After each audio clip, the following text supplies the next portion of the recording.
हरे कृष्णा, राधे राधे। देखो, इंसान के शरीर के अंदर बहुत सारी बुराई है।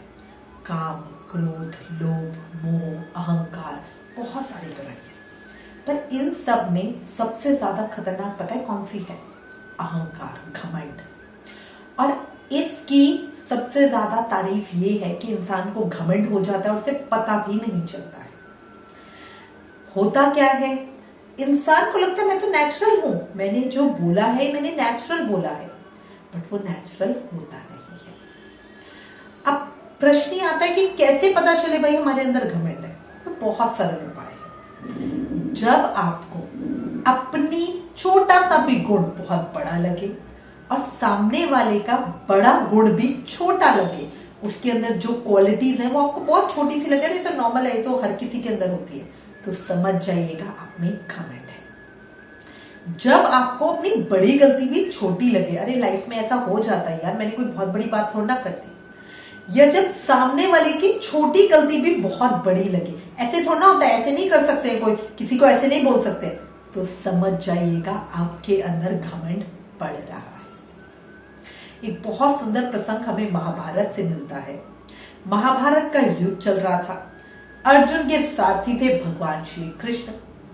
अब युद्ध हो रहा था तो अर्जुन जैसे ही बाण मारता था तो कर्ण का रथ कुछ दूर पीछे चला जाता था, और जब कर्ण का बाण छूटता था तो अर्जुन का रथ 7 कदम पीछे चला जाता था। श्री कृष्ण ने अर्जुन की प्रशंसा तो की नहीं और कर्ण के लिए हर बार वाह कर रहे थे, कितना वीर है ये कर्ण, जो उनके रथ को 7 कदम पीछे धकेल देता है।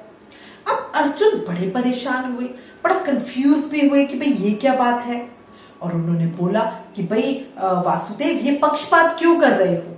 आप मेरे पराक्रम की तो प्रशंसा करते नहीं हो, और क्योंकि हमारा रथ तो सिर्फ 7 कदम पीछे जा रहा है, और कर्ण की बार बार वाहवाही करते रहते हो, और जबकि मैं तो उसको बाण मार रहा हूं तो उसका रथ तो ज्यादा पीछे जा रहा है।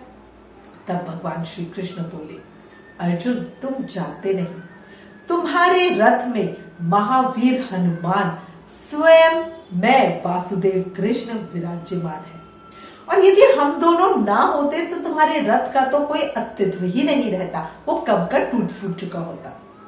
इस रथ को 7 कदम पीछे हटा देना ये भी अपने आप में बहुत बड़ी बात है, क्योंकि इसका मतलब है कि हनुमान जी और मुझे, जो हम बैठे हुए इस रथ पे, उसको 7 कदम पीछे दे रहा है।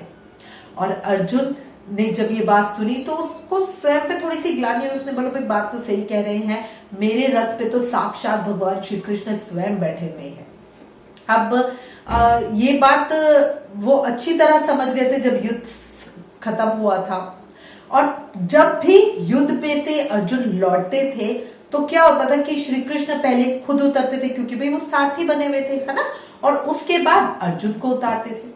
जब युद्ध का समापन हुआ तो अंतिम दिन पे भगवान श्री कृष्ण अर्जुन से बोले, अर्जुन तुम पहले रथ से उतरो और थोड़ी दूर पे चले जाओ। अब भगवान के जैसे अर्जुन ने कहा जो आ गया, और कह के वो चले गए, उतरे और थोड़ी दूर चले गए। उसके बाद भगवान श्री कृष्ण स्वयं उतरे, और जैसे ही उतरे तो वो रथ भस्म हो गया। अर्जुन बहुत हैरान था। भगवान बोले, पार्थ तुम्हारा रथ तो कब का भस्म हो चुका था। भीष्म पितामह, कृपाचार्य, द्रोणाचार्य और कर्ण के जो दिव्य अस्त्र थे उनसे तो वो कब का नष्ट हो चुका था। सिर्फ मेरे संकल्प ने इसे युद्ध समापन तक बनाए रखा हुआ था। अपनी शेषता के मद में जो अर्जुन था, जिसको इतना घमंड था, इतना अभिमान था, वो आज चूर चूर हो गया था।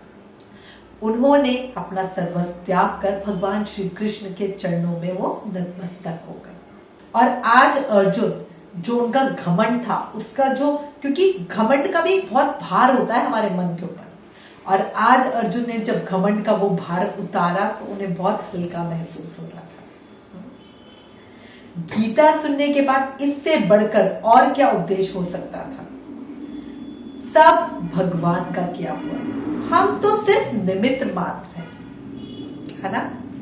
काश हमारे अंदर का अर्जुन भी इस बात को समझ जाए। घमंड जीवन में सिर्फ कष्ट देता है।